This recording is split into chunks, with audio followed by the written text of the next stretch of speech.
WhatsApp guys, welcome back to hats off சிறை. கண்டிப்பாக இந்த படம் வந்து எல்லாருமே பார்க்கணுங்க. One of the must watch Indian film in the world. நான் வந்து இதை வந்து இந்தியன் ஃபிலிம்னு நான் ஏன் சொல்கிறேன்னா, இது எல்லாருக்குமே கனெக்ட் ஆகும். நீங்கள் வந்து இது இந்தியாவுக்கே வந்து ரெப்ரசன்ட் பண்ணுற ஃபிலிமாகவும் நான் வந்து கன்சிடர் பண்ணுறேன். பிகாஸ் ஆஃப் நான் வந்து இந்த மாதிரி ஒரு ஸ்டோரி லைனோட, இந்த மாதிரி ஒரு கனெக்டோட ஒரு படம் வந்து ரொம்ப நாள் ஆச்சு பார்த்து. கடைசியாக அதே விக்ரம் பிரபுவோட டானாக்காரன் தான் பார்த்தேன். அண்ட் இந்த படம் வந்து உண்மையாலுமே சொல்கிறேன், எனக்கு ரொம்ப ரொம்ப ரொம்ப பிடிச்சிருந்தது கைஸ். அண்ட் இதனோட பாசிட்டிவ் ரிவ்யூ தான் வந்து இந்த வீடியோவில் பார்க்க போகிறோம். எதனால் இந்த படம் பிளாக் பஸ்டர் ஆச்சு, எதனால் இந்த படம் வந்து எல்லாத்துக்கூடையும் கனெக்ட் ஆச்சு, அண்டு ஏன் வந்து இந்த மாதிரியான படங்கள் வந்து இதுக்கு மேலே வரணும், இன்னி யங் டேரக்டர்ஸ்லாம் வந்து ஏன் இந்த மாதிரி கதைகள்லாம் இனி நிறைய கொண்டு வரணும் அப்படின்றத இந்த வீடியோவில் வந்து நல்லா டீட்டெயில்டாக வந்து டிஸ்கஸ் பண்ணுவோம். ஸோ ஸ்டார்ட் பண்ணலாமா? ஸ்டார்டிங் வித் நான் வந்து அதான் பாசிட்டிவ் ரிவ்யூன்னு சொன்னேன்ல, இதில் வந்து ஒன்லி பாசிட்டிவ்ஸ் மட்டும்தான் இருக்கும். நான் வந்து நெகட்டிவ்ஸ் வந்து சொல்ல போகிறதில்ல. ஸோ பாசிட்டிவ் நான் ஃபஸ்ட்டு என்னென்னு பார்த்தேன்னா, ஆக்டிங்க. உண்மையாலுமே பர்ஃபெக்ட் காஸ்டிங்.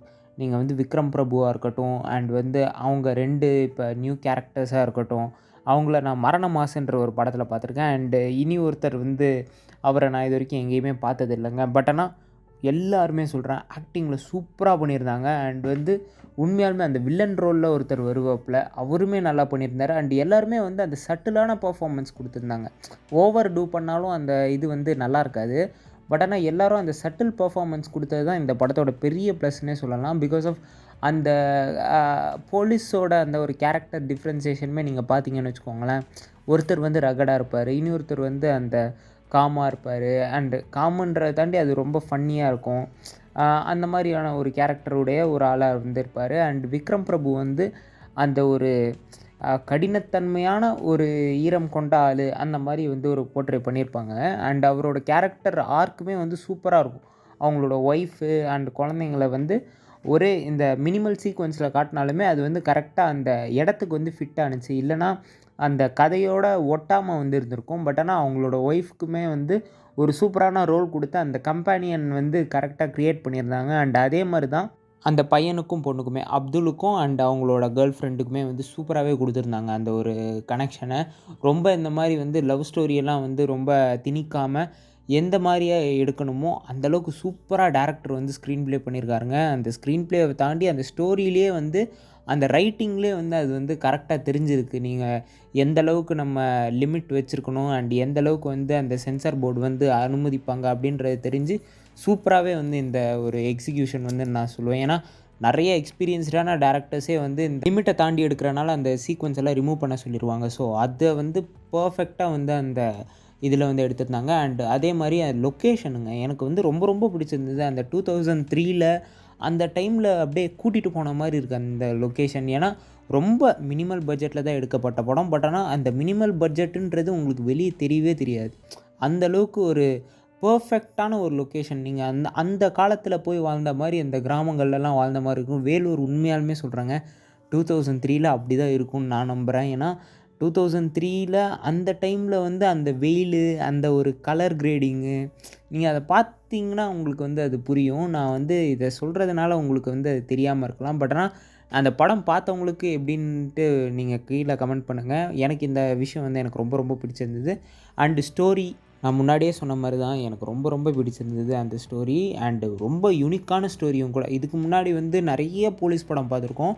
பட் ஆனால் இந்த மாதிரி இப்போ டானாக்காரன் வந்து எப்படி ஒரு தனி நீஷை வந்து க்ரியேட் பண்ணிச்சோ, அந்த மாதிரி சிறை வந்து ஒரு தனி நீஷ் வந்து ஒரு போலீஸ் டிபார்ட்மெண்ட்லேயே ஒரு தனி நீஷ் வந்து க்ரியேட் பண்ணிச்சு. அந்த மாதிரி ரோந்துன்னு ஒரு படம், மலையாள படம், நம்ம ரோஷன் மேத்யூ வந்து நடிச்சிருப்பாப்புல. அந்த படமுமே ஒரு தனி யூனிக்கான ஒரு ஃபிலிம்ஸாக வந்துருக்கும். நீங்கள் யூஸ்வலாக பார்க்குற அந்த போலீஸ் டெம்ப்ளேட் படம் இல்லாமல் அதுலேயே ஒரு தனியாக ஒரு பெக்குலியரான ஒரு போலீஸ் ஆஃபீஸர் வந்து எப்படி வேலை செய்வாங்க. இப்போ தீரன் அதிகாரம் ஒன்றாக இருக்கட்டும், அந்த மாதிரி ஒரு சில படங்கள் தான் வந்து அந்த ஒரு நீஷை க்ரியேட் பண்ணி அந்த படம் வந்து வெற்றி பெறும். ஸோ அந்த மாதிரியான படங்கள் வந்து இனி நிறைய வளரணும். ஏன்னா இந்த மாதிரி யங் டேரக்டர்ஸ்க்கு வாய்ப்பு கொடுக்கறதுல இது ஒரு பெரிய பெரிய அட்வான்டேஜ். ஏன்னா அவங்க எவ்வளோ கரெக்டாக எவ்வளோ சூப்பராக பண்ணியிருக்காங்கன்ட்டு பாருங்களேன். ஏன்னா நம்மளுக்கு எமோஷ்னலாக கன்வே ஆகிறதுன்றது ரொம்ப சாதாரண விஷயம் கிடையாது. ஏன்னா அந்த மாதிரியான ஒரு ஸ்க்ரீன் ப்ளே இருந்தால் மட்டும்தான் அந்த ஒரு எமோஷ்னல் கனெக்ட்ன்றது ஒரு கேரக்டர் கூட வரும்.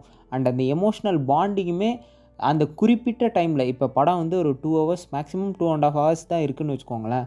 அந்த 2.5 ஹவர்ஸில் என்னென்ன விஷயங்கள்லாம் காமிக்கணும் அண்ட் அதை தாண்டி ஸ்டோரி லைனில் என்னென்னலாம் காமிக்கணும் அப்படின்றத சூப்பராகவே வந்து ப்ரெசென்ட் பண்ணியிருந்தாங்க.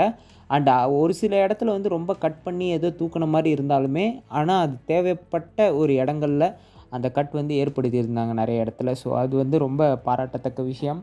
அண்ட் எடிட்டிங் வந்து கண்டிப்பாக ஃபிலோமினல் ராஜ், நான் வந்து அவரோட எடிட்டிங் வந்து நான் ரொம்ப வருஷமாக நான் ஃபாலோ பண்ணிகிட்ருக்கேன். உண்மையாலுமே அவர் வந்து எடிட்டில் தமிழ்நாட்டில் அவரை மிஞ்ச அந்த எடிட்டிங் வந்து யாருமே இல்லைங்க. ஸோ அது மாதிரி தான் நான் சொல்லுவேன். ஏன்னா அவரோட எடிட்டிங் வந்து என்ன தேவையோ, இப்போ மகாராஜாலாம் அவர் தான் எடிட் பண்ணியிருந்தார். ஸோ அதே மாதிரி தான் இந்த படமும் வந்து எடிட் பண்ணியிருந்தார். என்னென்ன சீக்வென்ஸ் தேவையோ அந்த சீக்வென்ஸை மட்டும் வச்சு சூப்பராகவே அந்த ஸ்க்ரீனை வந்து ப்ரெசென்ட் பண்ணியிருந்தார். அண்டு ஹேட்ஸ் ஆஃப் தலைவா. அண்ட் இனி ஒரு விஷயம் வந்து நான் ரொம்ப மெஸ்மரைசிங்காக நான் வந்து சொல்ல வேண்டியது என்னென்னா, ரிலீஜியஸ் வாய்ஸ் அவுட். ஏன்னா இதை வந்து சட்டிலாக சொல்லலைன்னா அந்த விஷயம் வந்து ரொம்ப திணிக்கப்பட்ட மாதிரி ஆகிடும். அண்ட் அந்த ரிலீஜியன் ஒரு சீக்வென்ஸ் வருங்க, நான் அதை வந்து ஸ்பாயில் பண்ண விரும்பலை. அதாவது ஒரு கன்னில் வந்து துப்பாக்கியில் புல்லட் வந்து லோட் பண்ணக்கூடாது. யூஸ்வலாக தமிழ்நாடு ரூல்ஸ் படி அந்த மாதிரி பண்ணக்கூடாது. பட் ஆனால் அவங்க வந்து அந்த கன்னில் வந்து அந்த துப்பாக்கியை லோட் பண்ணியிருப்பாங்க அந்த சிறை கைதியை வந்து கூட்டிகிட்டு போகிறப்ப.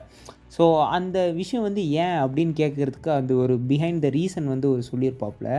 அதுக்கு அந்த போலீஸ் ஆஃபீஸர் இருந்துட்டு ஒரு ரியாக்ஷன் கொடுப்பாரு பாருங்களேன். ஐய்யய்யோ! செம்மையான, அதுக்கப்புறம் ஒரு 1995ல் வந்து ஒரு சீக்வென்ஸ் வந்து சொல்லியிருப்பாரு. அது ஏன் வந்து அதை நான் சொல்லலைன்னா, அந்த டென்ஷன் வந்து உங்களுக்கு வந்து குறையக்கூடாது. ஏன்னா அந்த ஒரு விழிப்புணர்வு வந்து அந்த ஒரு சீக்வென்ஸில் வந்து இருக்கும் உங்களுக்கு. நான் அதனால தான் நான் வந்து அதை வந்து ரொம்ப ஸ்பாயில் பண்ண விரும்பல. நீங்கள் கண்டிப்பாக போய் அந்த படத்தை வந்து செக் பண்ணி பார்த்து அந்த சீனை வந்து கண்டிப்பாக நீங்கள் பார்த்தீங்கன்னா, உங்களுக்கு லைஃப் டைமில் மறக்க முடியாத ஒரு சீனாக வந்து இருக்கும். ஸோ அதனால் வந்து கண்டிப்பாக அந்த படம் வந்து நீங்கள் பார்க்குறதுக்கு அந்த ஒரே ஒரு சீன் மட்டும் காரணமாக இருக்கும். அந்த சீனை வந்து தயவு செஞ்சு மிஸ் பண்ணிடாதீங்க கைஸ். அதுக்காகவே இந்த படத்தை பாருங்கள். அண்ட் வந்து எனக்கு இனி ஒரு விஷயம் ரொம்ப ரொம்ப பிடிச்சிருந்தது அந்த சாங்ஸ் தான். உண்மையாலுமே அந்த பெர்ஃபெக்ட் பிளேஸ்மெண்ட் அண்ட் அவங்களோட வாய்ஸுமே ஜஸ்டின் பிரபாகரன் தான் மியூசிக்கு. அவரோட மியூசிக் எனக்கு யூஸ்வலாக ரொம்ப பிடிக்கும். நான் டியர் காம்ரேட் படம்லாம் அவரை நம்பி தான் பார்த்தேன். பட் ஆனால் அது பெருசாக இதுவாகல. பட் ஆனால் எனக்கு சாங்ஸ் அவரோடது ரொம்ப ரொம்ப பிடிக்கும். அண்ட் அதே மாதிரி தான் வந்து மான்ஸ்டர் படமும் எனக்கு வந்து ரொம்ப பிடிச்சிருந்தது, அவரோட மியூசிக்கில் வந்தது. ஸோ இந்த மாதிரி நிறைய நல்ல நல்ல மியூசிக் போட்டவர் தான் இந்த படத்துக்கும் வந்து மியூசிக் போட்டிருந்தார். எனக்கு அந்த படமும் ரொம்ப பிடிச்சிருந்தது. ஸோ அதனால் வந்து நான் இவ்வளோ தூரம் பாசிட்டிவ்ஸ் நான் ஏன் சொல்கிறேன்னா, ஒரு நல்ல படத்தை நீங்கள் வந்து வாழ வைக்கணும். அண்டு டெபியூ டேரக்டர்ஸை வந்து நீங்கள் அப்ரிஷியேட் பண்ணி ஆகணும். கண்டிப்பாக வந்து இந்த படம் எல்லாருமே தியேட்டரில் பார்த்துருப்பீங்கன்னு நான் நம்புகிறேன். அண்டு தியேட்டரில் மிஸ் பண்ணவங்க இப்போ வந்து ஓடிடி பிளாட்ஃபார்ம்ஸ் ஸ்ட்ரீம் பண்ணிகிட்ருக்காங்க. நீங்கள் வந்து அந்த படத்தை வந்து கண்டிப்பாக போய் பாருங்கள். So yeah guys, that's it for this video. நான் இதில் ஏன்னா மாற்றி சொல்லியிருந்தாலோ மறந்து சொல்லியிருந்தாலோ நீங்கள் அந்த கீழே கமெண்ட்டில் மென்ஷன் பண்ணுங்கள். நான் படித்து தெரிஞ்சுக்கிறேன், மாற்றிக்கவும் செய்கிறேன். So yeah guys, that's it for this video. Thank you for வாட்சிங். See you on the other one. Until then, this is Hats Off signing off. Take care. Cheers. Bye.